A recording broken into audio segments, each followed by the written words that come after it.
जी के नेतृत्व में आज cabinet committee on economic affairs और कैबिनेट की बैठक हुई। जैसा आपको पता है कि भारतीय इतिहास और संस्कृति में जनजातियों का विशेष स्थान और उनके योगदान को सम्मानित करने के लिए और आने वाली पीढ़ियों को इस सांस्कृतिक विरासत और राष्ट्रीय गौरव के संरक्षण के लिए प्रेरित करने के उद्देश्य से 15 नवंबर को जनजातीय गौरव दिवस घोषित करने का निर्णय लिया गया है। भारत के स्वतंत्रता संग्राम में भी जनजातियों का बहुत महत्वपूर्ण योगदान रहा। 15 नवंबर को भगवान बिरसा मुंडा जी की जयंती है, जो अंग्रेज शासन के विरुद्ध संघर्ष करने वाले एक महान स्वतंत्रता सेनानी हैं और समाज सुधारक रहे, जिनको जनजातीय समुदायों एवं देश भर के श्रद्धापूर्वक स्मरण किया जाता है। और देश भर में जिस मान सम्मान, जिस श्रद्धा के साथ उनको याद किया जाता है, उस भावना और इनके आज़ादी की लड़ाई में योगदान को देखते हुए भी 15 नवंबर को जनजातीय गौरव दिवस घोषित करने का निर्णय लिया गया है। भारत सरकार 15 नवंबर से 22 नवंबर तक जनजातीय समुदाय के गौरवशाली इतिहास और उनकी उपलब्धियों, संस्कृति और आज़ादी की लड़ाई में उनकी योगदान की महत्ता पर एक सप्ताह, पूरा 15 से 22 नवंबर तक एक सप्ताह कार्यक्रम आयोजित करने जा रही है। जैसे आपको ज्ञात है, आज़ादी का अमृत महोत्सव ये हम मना रहे हैं और आइकॉनिक वीक जो होगा, ये आइकॉनिक वीक 15 से 22 नवंबर का जनजातीय गौरव दिवस जो हमने 15 नवंबर को घोषित किया है, उससे एक हफ्ते तक ये चलने वाला है। ये उनके गौरवशाली इतिहास, उपलब्धियों, संस्कृति के बारे में होगा। दूसरा निर्णय सांसदों से जुड़ा हुआ है, क्योंकि कोविड-19 के समय एक निर्णय किया गया था कि 2 वर्ष के लिए 2021 और 21-22 तक, जहां तक एमपी लैड की स्कीम को मंत्रिमंडल द्वारा तय किया गया था कि उसके पैसे का उपयोग जो है, धन का उपयोग कोविड की लड़ाई के लिए किया जाएगा।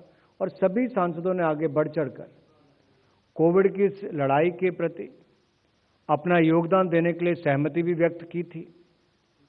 और आज मुझे आप सबके बीच में बताते हुए प्रसन्नता भी है कि आर्थिक स्थिति में सुधार को देखते हुए जिस तरह से इकोनॉमिक रिकवरी भी हुई है और अलग अलग सेक्टर्स में हमने बढ़ोतरी भी देखी है, 2021-22 की शेष अवधि के लिए एमपी लैड की स्कीम को कार्यान्वित करने का निर्णय किया गया है। इससे प्रत्येक एमपी को, सभी सांसद जो अभी हैं, उनको 2-2 करोड़ रुपए की किस्त आवंटित की जाएगी, जो 2021-22 की है। लेकिन जो बाकी के 3 वर्ष रहते हैं, 2022-23 से लेकर 25-26 तक, उस समय के लिए 5-5 करोड़ रुपए की पूरी किस्त माननीय सांसदों को अपने क्षेत्र के विकास के लिए दी जाएगी। तो member of parliament local area development fund will be made available from this year onwards. 2 crore for this financial year will be made available, and from the next year onwards they will get the full 5 crore rupee installment, 5 crore rupee annually. इसके ऊपर 2021-22 में 1584 करोड़ रुपए का व्यय होगा और 2022-23 से लेकर 25-26 तक 15,833 करोड़ रुपए इसके ऊपर खर्च होंगे। इस प्रकार कुल 17,417 करोड़ रुपए का व्यय एमपी लैड पर खर्च होगा और ये सभी माननीय सांसदों को उपलब्ध करवाया जाएगा। 3 और महत्वपूर्ण निर्णय मैं आप सबके सामने रखने जा रहा हूं कि आर्थिक मामलों की जो मंत्रिमंडलीय समिति है, उसकी अध्यक्षता करते हुए माननीय प्रधानमंत्री जी के नेतृत्व में ये तय किया गया है कि भारतीय कपास आयोग को, सीसीआई को, कॉटन कॉर्पोरेशन ऑफ इंडिया को 17,408 करोड़ रुपए की कमिटेड प्राइस सपोर्ट को मंजूरी दी गई है और ये इसलिए है क्योंकि कपास के क्षेत्र में लगभग 60 लाख किसान सीधे तौर पर जुड़े हुए हैं और जो पिछले 2 वर्ष थे कोविड के समय, जहां एक और कपास का मूल्य कम था बाजार में, वहां पर बहुत महत्वपूर्ण हो गया था कि सरकार की इंटरवेंशन भी हो। और आपको ज्ञात होगा, एमएसपी के दाम तो तय होते थे, लेकिन पूर्व की सरकारों में खरीद नहीं होती थी। नरेंद्र मोदी जी की सरकार आने के बाद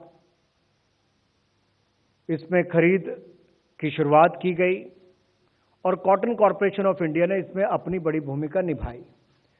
अगर मैं कहूं 2019 कुल एनुअल प्रोडक्शन जो है 350 लाख से 360 लाख बेल्स का उत्पादन होता है।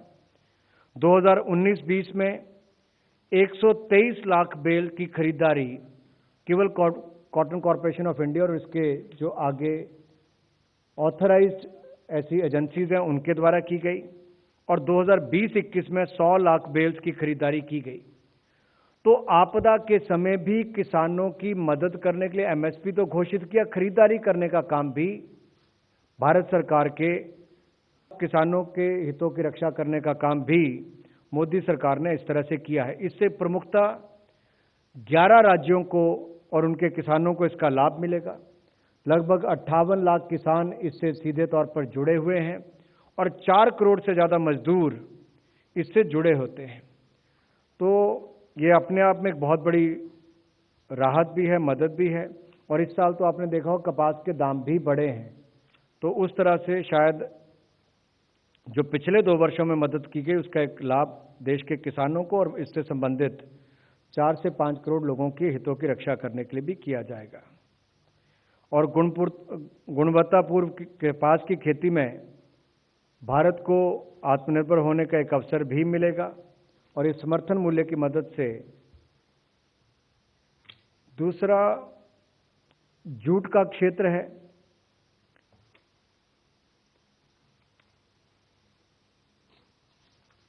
जूट के लिए भी वर्ष 2021-22 के लिए, लेकिन जूट का जो ईयर गिना जाता है वो जुलाई से जून तक का होता है। तो इसमें 1 जुलाई 2021 से 30 जून 2022 तक के लिए पैकेजिंग में जूट के अनिवार्य उपयोग के लिए आरक्षण मानदंडों को मंजूरी दी गई है। ये हर साल दी जाती है और इस वर्ष भी जूट वर्ष 2021-22 के लिए अनुमोदित अनिवार्य पैकेजिंग मानदंड खाद्यान्नों के लिए, फूड ग्रेन्स के लिए 100% आरक्षण होगा और 20% चीनी को अनिवार्य रूप से जूट की बोरियों में पैक करने का प्रावधान करने का निर्णय किया गया है। वर्तमान प्रस्ताव में आरक्षण मानदंड भारत में कच्चे जूट और जूट पैकेजिंग सामग्री के घरेलू हितों की रक्षा करेंगे, जिसमें आत्मनिर्भर भारत की अवधारणा को बल मिलेगा।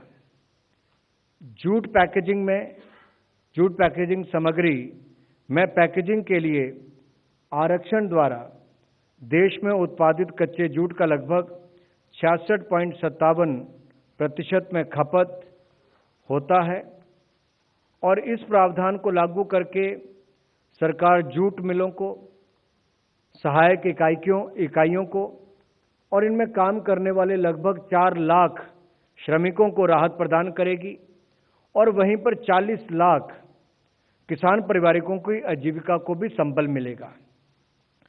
भारत सरकार प्रतिवर्ष 8,000 करोड़ रुपए की जूट सैकिंग बैग्स की खरीदारी करती है।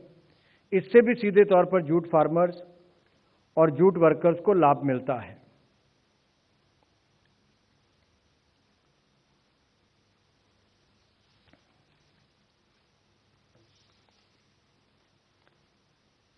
इसमें पूर्वी और उत्तर पूर्वी क्षेत्रों के लगभग 3.70 लाख श्रमिकों और कई लाख किसानों को, जैसे मैंने कहा, इसमें लाभ मिलेगा।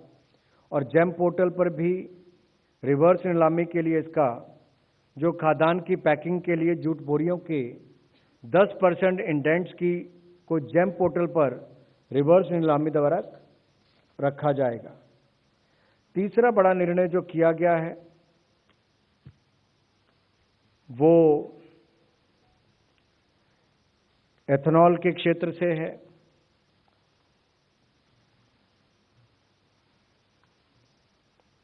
एथेनॉल ब्लेंडिंग प्रोग्राम के अंतर्गत आगामी वर्ष यानी कि 1 दिसंबर 2021 से 30 नवंबर 2022 की अवधि के बीच में ऑयल मार्केटिंग कंपनीज को आपूर्ति करने के लिए इथेनॉल के प्राइस को रिवाइज करने का निर्णय लिया गया था। आपको याद होगा वर्ष 2015-16 में एथेनॉल ब्लेंडिंग प्रोग्राम के अंतर्गत इसको इम्प्लीमेंट करने के लिए जो निर्णय किया गया, उससे पिछले वर्षों में गन्ना किसानों और चीनी मिलों की आर्थिक स्थिति में सुधार हुआ है। एथेनॉल के दामों ने चीनी क्षेत्र को री एनर्जाइज करने का काम किया है।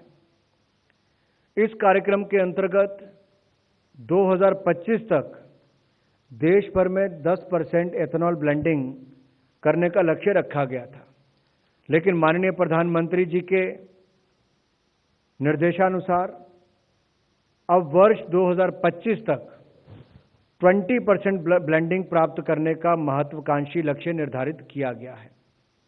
पहले लक्ष्य 2030 तक था। अब 2030 तक के लक्ष्य को भी प्रीपोन करके 2025 तक किया गया है। एथेनॉल ब्लेंडिंग जो होती है पेट्रोल में, उसमें लगभग 20% उसको करने का लक्ष्य रखा गया है। इस लक्ष्य को प्राप्त करने के लिए बहुत सारे कदम उठाए गए हैं। फूड एंड पब्लिक डिस्ट्रीब्यूशन विभाग द्वारा इंटरेस्ट सबवेंशन स्कीम्स के माध्यम से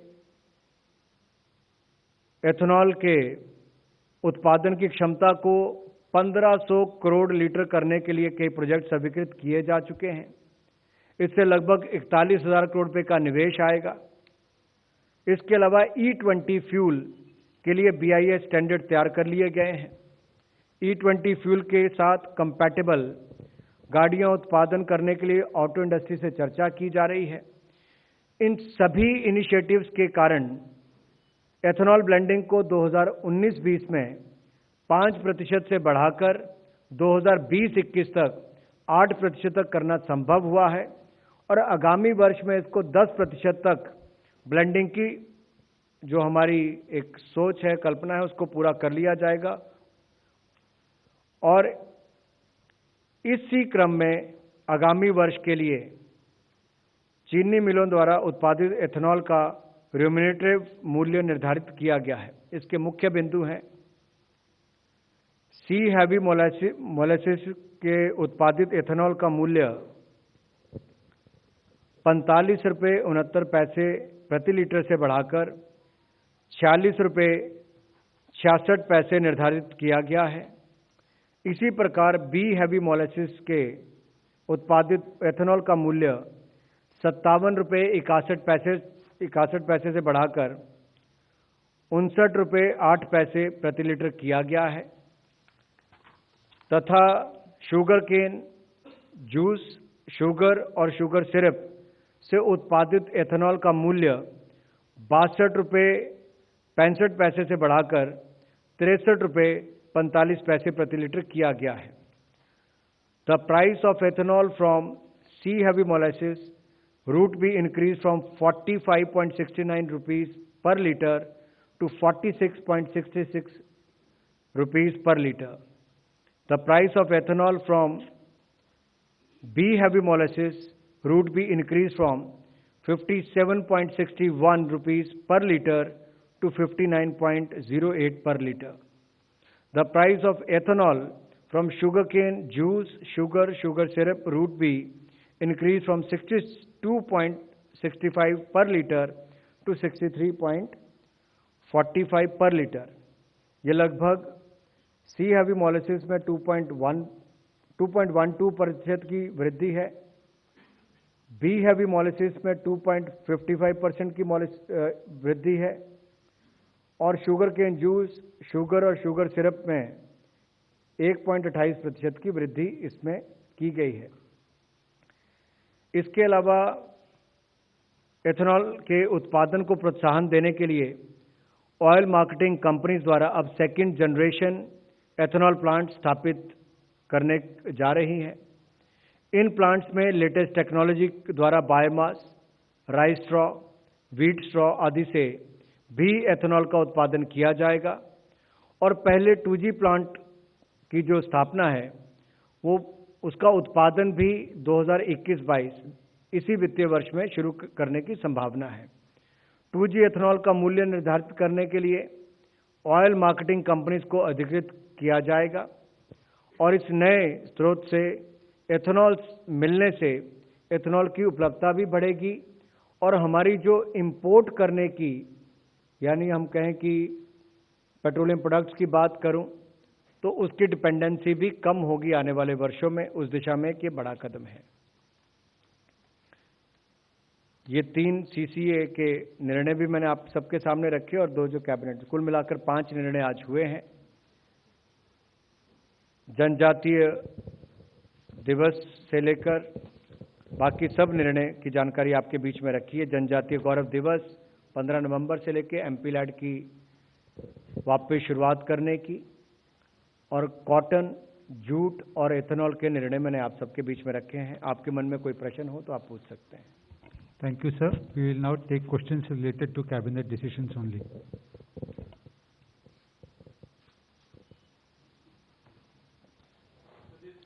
Yeah, go ahead, Sunil. So this MPLADS scheme, if you can just say it in English, and you're going to give 2.2 crores this year, and from next year it will go to 5 crores. So why is it only till 25-26, or won't it be an extension for a longer period? That's point number one. And point number two, this ethanol, will this be is this in view of the Uttar Pradesh elections? That is the reason why you all are increasing ethanol? Let me first explain the MPLAD. Looking at the COVID-19 pandemic situation, it was decided 1.5 years back that the funds will be utilized for the fight against COVID-19 pandemic. With the improvement as far as the economic situation is concerned, and as you have seen the GST numbers and other indicators where the economy is doing well, the government has decided to release 2 crore rupees under the MPLAD fund to each MP in the financial year 2021-2022. From the financial year 2022-23 onwards till 25-26, annually 5 crore rupees grant of these MPLAD fund will be given to the MPs. So that is one. Second, I think if you look at the last 7 years, the decision taken by the Prime Minister Modi in the interest of the farmers clearly shows how we are working towards doubling the farmers' income in each sector, whether it is the MSP for wheat, paddy or other sectors. It is not only the increase in the MSP price, in the minimum support price, but also the procurement has been highest ever. Similarly, as I said earlier, we spent thousands of crore rupees to procure jute bags that also help the jute farmers and the workers involved with the jute industry. As far as the cotton industry is concerned, the cotton farmer is concerned, 60 lakh farmers are directly going to be benefited out of this. So how can you say that this is just for the UP? As said, cotton is going to impact, the cotton prices is going to impact at least 11 states. And it was during the COVID-19 pandemic when we procured, not only gave the MSP price, but also procured when there was no demand. 17,400 crore rupees has been given for the cotton industry. Similarly, for the jute industry, we made sure that 100% it should be for the food grains, should be utilized, 20% for the sugar cane. So you can't say it is for the UP elections. Yes, if there is sugar industry in UP, they should also benefit. And from the day one, whether it is the state government or the central government, we have not only paid the dues of the farmer, but also handhold and helped the farmers in the last 5 years or 7 years.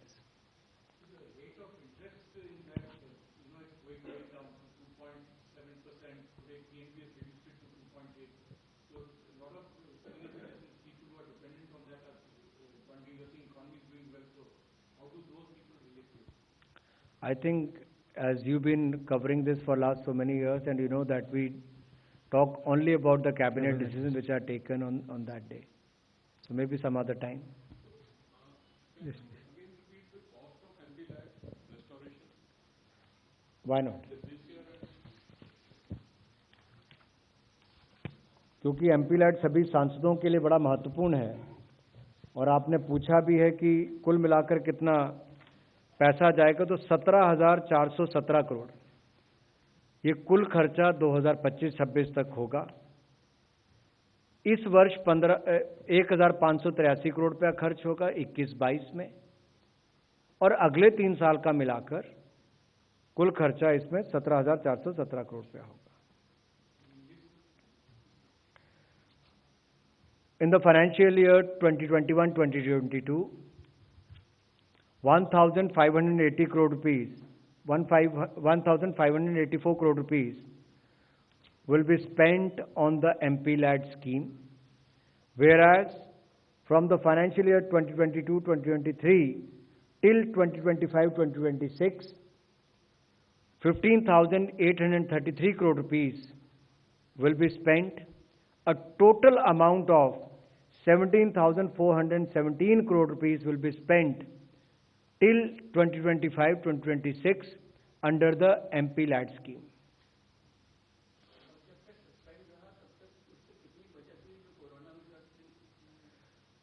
ये ministry of finance आपको बता पाएगा। और उसमें बचत की बात नहीं थी, एक लड़ाई की बात थी जिसमें सभी सांसदों ने, और मुझे लगता है एक बहुत बड़ी बात थी जहां देश के बहुत सारे ऐसे लोग सामने आए। मैं तो देखता था बहुत सारे बुजुर्ग लोग भी जिन्होंने अपनी पेंशन का पैसा भी इकट्ठा करके माननीय प्रधानमंत्री जी को दिया पीएम केयर्स में, ताकि वे कोविड की लड़ाई के खिलाफ लड़े। सांसदों ने भी उस दृष्टि से आगे आने का काम किया, और पीएम केयर्स के माध्यम से जो देश भर में ये जो आपके ऑक्सीजन प्लांट्स लगाए गए, पीएसए ऑक्सीजन प्लांट्स, और बाकी सब सुविधाएं दी गई हैं, इसमें सांसदों का भी बहुत बड़ा एक तरफ से योगदान, जहां दूसरी ओर से रहा ये पैसा भी इनका, और उस समय जो उनका पहले का पैसा भी था, जैसे मैंने अपनी सांसद निधि को डीसी को दे दिया कि मास्क खरीदने पड़ते हैं, ऑक्सीजन सिलेंडर खरीदने पड़ते हैं, दवाइयां खरीदनी पड़ती हैं, तब भी आप उसको लीजिए, क्योंकि उस समय उस पैसे की बहुत आवश्यकता थी। तो बहुत सारे सांसदों ने वो पैसा उस समय भी कोविड की लड़ाई के लिए दिया, और आज जब अर्थव्यवस्था सुधरी है, बेहतर हुई है, तो उसके चलते इसको जारी करने का निर्णय किया गया है, ताकि सभी सांसद अपने क्षेत्रों में विकासात्मक कार्य करवा सकें। सड़कें बनानी हो, पुली बनानी हो, रास्ते बनाने हो, होम शेल्टर बनाने, कुछ और बनाना हो, इसके चलते रोजगार भी उत्पन्न होंगे और स्थानीय विकास भी होगा।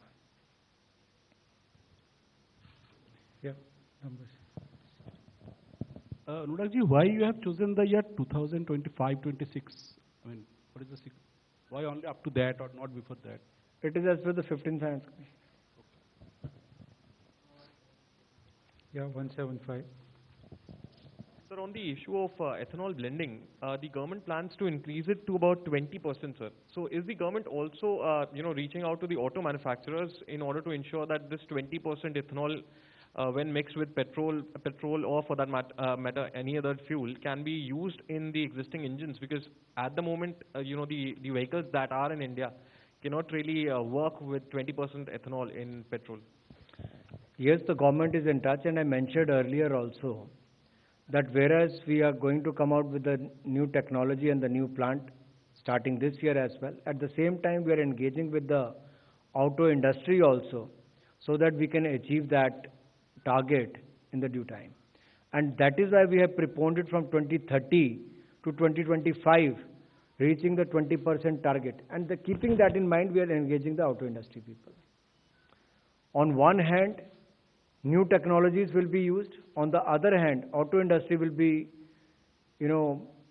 involved in a way so that the target of 20% should be achieved by 2025, blending of 20%.